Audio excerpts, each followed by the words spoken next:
Most people over 65 are told the same thing when a new prescription slides across the desk. Just take it as directed. It sounds sensible. It sounds safe. But here is what nobody tells you. Taking it as directed alone does not protect your independence.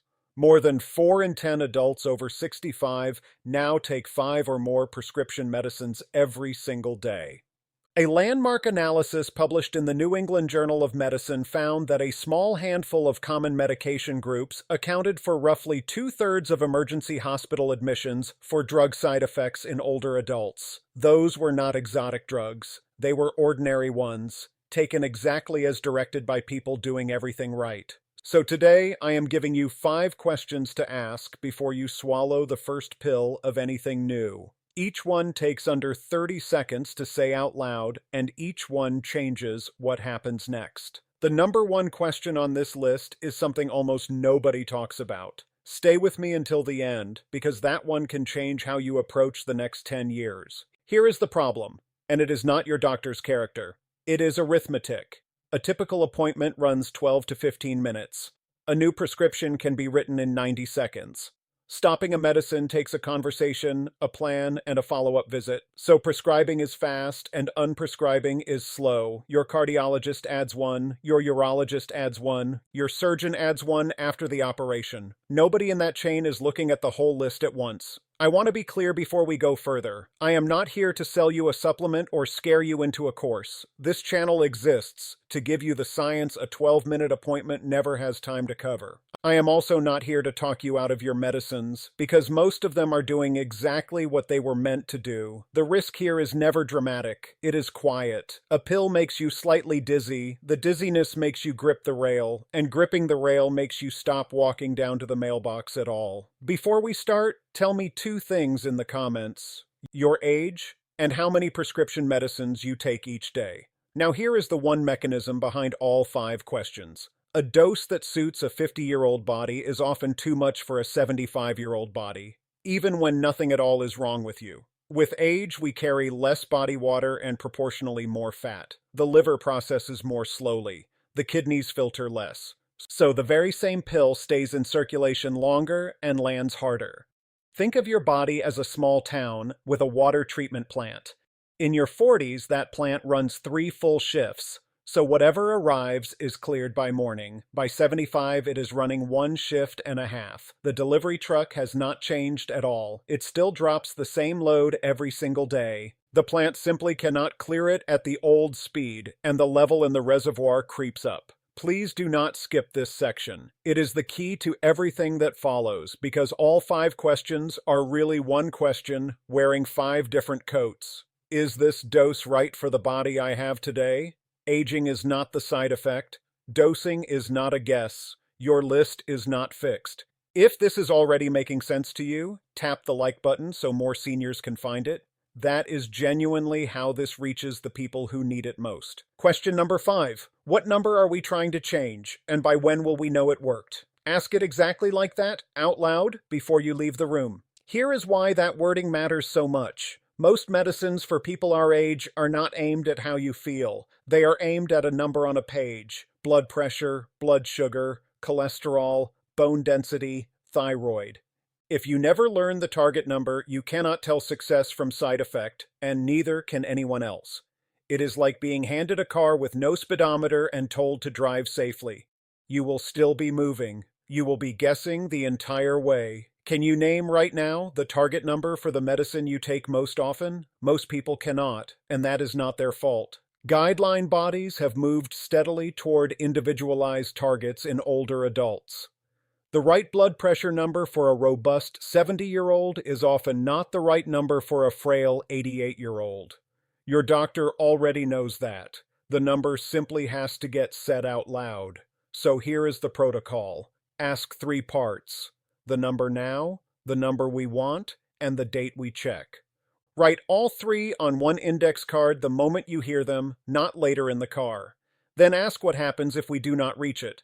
because that answer tells you whether this is a 2-week trial or a 20-year commitment. Bring that card to every follow-up for the next 12 months and take one reading at home under identical conditions each time. Same arm, same chair, same time of morning, 5 minutes of sitting first. If asking 3 questions in a rushed room feels like too much, do the small version. Write the words "what number," "by when" on the back of your appointment card and hand the card over. If hearing makes the answer hard to catch, ask for it written on your printout. Every clinic can do that, and here is the stop condition. If you get home and realize you never learned the target, do not wait and do not guess. Call the office and ask the nurse, because a medicine with no target is a medicine nobody is checking. Pair this question with a single home log. A cheap notebook by the kettle, 1 line a day, date and number. It doubles the value of the question because you arrive at the next visit carrying data instead of impressions. Doctors change plans for data far faster than they change plans for feelings.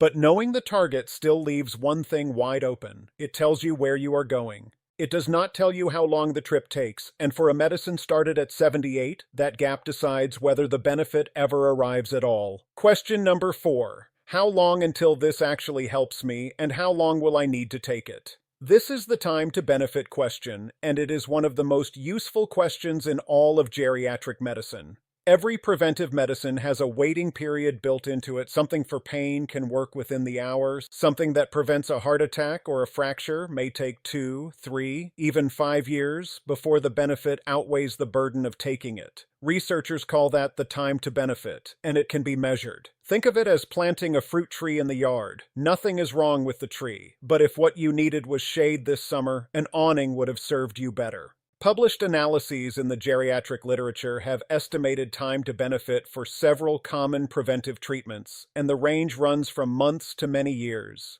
That is not an argument against prevention. It is an argument for knowing which clock you are on. Here is how to ask it without sounding like you are refusing care. Say that you are happy to take it, and you would just like to know roughly how long before it is helping, and when you would review whether to continue. Then ask for a review date, and ask for it to be written in the notes. A sensible rhythm is a full list review every 12 months and sooner within 4 to 6 weeks for anything newly started. Put that 12-month review in your calendar the same day you fill the prescription. And if you take more than 5 daily medicines, ask whether a pharmacist review is available, because in many places it is free and badly underused. The small version, if the visit is running out of time, is 1 sentence. When do we review this? 4 words does the work of 4 minutes. If you are the family member on the phone rather than in the room, ask for the review date to be added to the after-visit summary so it exists in writing. Now the stop condition, and this one truly matters. Never treat a long time to benefit as permission to stop a medicine on your own, because some drugs cause real harm when stopped abruptly, and that decision belongs in a conversation. Pair the review date with your annual flu or fall prevention visit, so it happens whether or not you remember it. 1 trip, 2 jobs. That pairing works because a booked review is the only thing standing between a temporary prescription and a permanent one. Still, both questions so far assume the medicine is doing what the label promises. The next one deals with harm arriving while the medicine works perfectly, wearing a disguise so ordinary that most people apologize for it instead of reporting it. And it is the last step before the number 1 question. Question number 3. Which side effects of this will look exactly like normal aging? Ask that one and watch the posture in the room change, because it is a question doctors wish more patients asked. Here is the trap. The most common side effects in older adults are not rashes and not dramatic reactions. They are dizziness, confusion, dry mouth, constipation, fatigue, and slight unsteadiness on standing. Every one of those is also what people expect from simply getting older. So the side effect gets filed under aging, nobody reports it, and the medicine carries on. It is a smoke alarm chirping in a house where everyone decided that houses just make noises. The American Geriatric Society publishes something called the Beers Criteria. It is a regularly updated list of medicines carrying higher risk in adults over 65. Ask whether anything you are starting appears on it. That is not a challenge to your doctor. It is exactly the question the list was written for. Now the protocol, and this is the one to actually do this week. For the first 14 days on anything new, keep a 2-line note each evening. How steady you felt, and how clear your thinking felt, each scored 0 to 10. 14 days, 2 numbers, 30 seconds a night. Then do a standing blood pressure check twice in that period, and do it properly. Sit quietly for 5 minutes with your back supported and feet flat. Take a reading, then stand and take another at 1 minute and again at 3 minutes. A drop of about 20 points in the top number or 10 points in the bottom number is worth reporting. Report it as a number, not as feeling a bit off, because a number gets acted on. Safety first on that standing check. Do it beside a kitchen counter or with a sturdy chair directly behind your knees and have someone in the house the first time you try. If the room tilts, sit down immediately. Sit first, take the reading second, and never push through a spin to finish a measurement. And the stop condition for this whole item. Any new confusion, any fall, any near fall, or any fainting after starting a medicine is a same-day phone call, not a next visit topic. Pair the 14-day log with your pharmacist, not only your doctor. Pharmacists see the whole list across every prescriber, and their entire training is the medicine itself. 10 minutes at that counter with a written log beats 20 minutes of trying to remember. But there is a reason those aging shape side effects appear in the first place, and it is rarely bad luck. Very often it is arithmetic. The right medicine at a dose the body can no longer clear. That is the next question, and it quietly protects your brain and your kidneys at the same time. Question number 2. Is this dose adjusted for my kidney function and my body weight? Say the word kidney out loud because it changes what gets checked. Kidney filtration falls gradually with age in most people, even in perfect health. And here is the part almost nobody is told. The standard blood test for kidney function, creatinine, depends on muscle. If you have lost muscle over the last decade, and most people over 75 have, your creatinine can read comfortably normal, while your true filtration has dropped a long way. It is like judging a river by the water at the bank, while the channel in the middle has silted up. The reading looks fine, the flow is not. This is why laboratories now report an estimated filtration rate alongside creatinine. On your results page, it is often printed as the letters EGFR. Many drug labels list dose adjustments at specific filtration levels, and those adjustments exist because somebody studied exactly this. They only help if somebody looks. Here is your protocol. Ask for 2 numbers from your most recent blood work, your estimated filtration rate, and the date it was drawn. If that date is more than 12 months old and you are starting something new, ask whether it should be repeated first. Then ask the direct version. At my filtration, is this the standard dose or the reduced dose? Also say your current weight out loud, because losing 10 to 15 pounds since the last prescription can change what an appropriate dose looks like, and clinic records run years behind your bathroom scale. And ask one more thing. Does this medicine need a blood test in the first month? And if so, can we book it before I leave today? The short version, if you remember nothing else, is 12 words. What is my filtration rate, and does this dose account for it? If you cannot reach the office, most systems now let you view your own results online, and the filtration rate sits directly under the creatinine. A family member can read it to you in under a minute. Stop condition. A sharp drop in how much water you pass, sudden swelling in both ankles, or new unusual confusion after a dose change is a call today, not wait and see. Pair the kidney question with a steady hydration habit, because dehydration and reduced filtration compound each other very quickly in hot weather. Spread fluid across the day rather than drinking large amounts at once. Ask your doctor what your personal limit should be if you take a water tablet or have heart failure, because the dose that is safe in April can be too strong in a dry August. Now, everything so far has assumed that each medicine on your list treats a condition you actually have. Hold that thought because the number one question is where that assumption falls apart. It is the question I promised you in the first minute.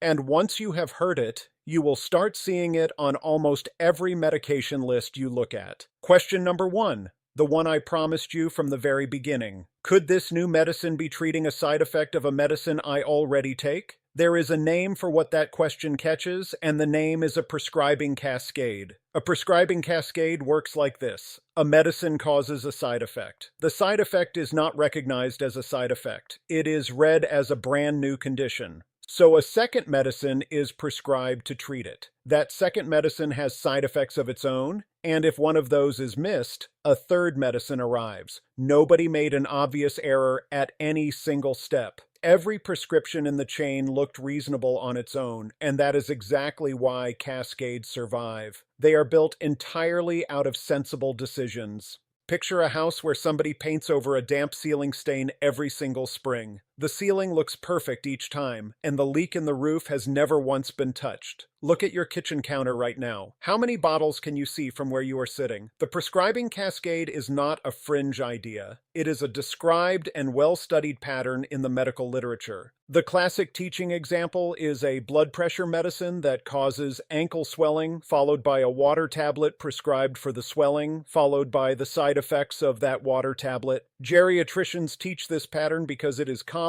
and because it stays invisible until somebody asks the question. So here is the fullest protocol in this video, and it takes about 20 minutes at your kitchen table. First, do a brown bag review. Put every single thing you take into one bag. Prescriptions, over-the-counter tablets, vitamins, herbal supplements, eye drops, creams, inhalers, all of it, including the ones you take only once a week. Second, on one sheet of paper, make 4 columns. The name of the medicine, what it is for, the year you started it, and who prescribed it. Third, and this is the column that finds cascades, right beside each one the month and year it began. Then look for any medicine that started within 3 months after another one started. That 3-month window is where cascades hide. Fourth, take the bag and the sheet to a single appointment and ask it in plain words. Is anything on this page treating a side effect of something else on this page? Fifth, ask whether any of these can be reviewed for deprescribing. That is the real clinical word, and using it tells your doctor you are asking for a plan and not a fight. And here is the mistake almost everyone makes. They bring the prescriptions and leave out the over-the-counter items, and the over-the-counter items are involved in cascades constantly. If 20 minutes at the table is too much in one go, break it into 3 sittings of 7 minutes across a week. 1 for gathering, 1 for writing, 1 for checking dates. If small print is hard on your eyes, have a family member photograph each label and read them aloud to you. That is a perfect job for the adult child who keeps asking how they can help. If you cannot get a long appointment, a community pharmacist can do this review, and in many places you can walk in for it. Now the stop conditions, and they are absolute. Do not stop, skip, have, or space out any medicine while you wait for that review. Not 1 dose. Deprescribing is a supervised process with a taper for many drugs, and stopping the wrong thing suddenly is far more dangerous than continuing it for another 2 weeks. Pair the brown bag review with the filtration question from a moment ago, and do them in the same appointment. Cascades and dosing problems feed each other directly. A dose that is slightly too strong produces a side effect, and the side effect is what attracts the next prescription. Correct the dose, and the reason for the second medicine may simply disappear. That is the quiet, unglamorous way medication lists actually get shorter. And this is why I asked you to stay until the end. The other 4 questions make each medicine on your list safer. This one asks whether the medicine needs to be on the list at all. It is the only question here that can make your list shorter instead of longer. 10 years from now, the difference between managing 5 medicines and managing 11 is not a paperwork difference. Very often, it is the difference between running your own household and needing somebody else to run it for you. Consider a typical case documented in the geriatric and rehabilitation literature. A 74-year-old woman is taking 9 daily medicines. Over roughly 8 months, she develops swollen ankles, unsteadiness when she stands, and a dry mouth that makes dinner an effort. Her family has quietly started doing her shopping, and she has stopped going to her weekly card game because the walk to the car feels unreliable. At a medication review, the timeline is laid out on paper, and a pattern appears almost immediately. The ankle swelling had begun within 2 months of a blood pressure dose being increased. A water tablet was added for the swelling. The dry mouth and the unsteadiness began within weeks of that addition. Nothing is stopped abruptly. The original dose is adjusted first under supervision, and the added medicine is tapered slowly across several weeks with a follow-up booked at 4 weeks. By the 12-week review, the swelling has settled, and her standing blood pressure drop has narrowed from about 25 points to under 10. Her daily list has gone from 9 medicines to 7. She is walking to the car without holding on to anything. And she is back at the card game, which is the outcome that actually mattered to her, and the one no lab result would ever have shown. Confusion is not inevitable. Dizziness is not character. Independence is defended. So here is exactly what to do, starting tonight. 5 steps, and every one of them carries a number. Tonight, take 1 sheet of paper and write the 4 columns. Name, purpose, year started, prescriber. Fill in as many rows as you can from memory, and leave the blanks blank, because the blanks are information too. Tomorrow, do the brown bag. 1 bag, every product you take, including the over-the-counter ones and the once-a-week ones. Set a timer for 15 minutes so it does not become an all-day project. This week, start the 14-day log for anything you began in the last 2 months. 2 numbers each night. Steadiness out of 10 and clarity out of 10. This week also, do 1 standing blood pressure check the safe way. 5 minutes seated, then readings at 1 minute and 3 minutes standing, with a counter or a sturdy chair right beside you. And within 30 days, book 1 appointment whose only agenda is the medication list. Open it with the number 1 question. Is anything here treating a side effect of something else here? Now think of someone in your life who is managing a long medication list. A parent, an aunt, a neighbor who mentions a new pill every time you visit. Send them this video and offer to hold the pen while they fill in those 4 columns. That single hour is worth more than anything you could buy them. Tell me in the comments which of these 5 questions you are asking first. Your answers decide exactly what I cover next. And if you want the science that a 12-minute appointment never has time to cover, subscribe to this channel. That is the entire mission here, and nothing is ever sold to you. This video is education, not a diagnosis. Your own doctor knows your history, so bring this list to your next appointment. I'm Kenji Vance. Don't forget to subscribe and live longer.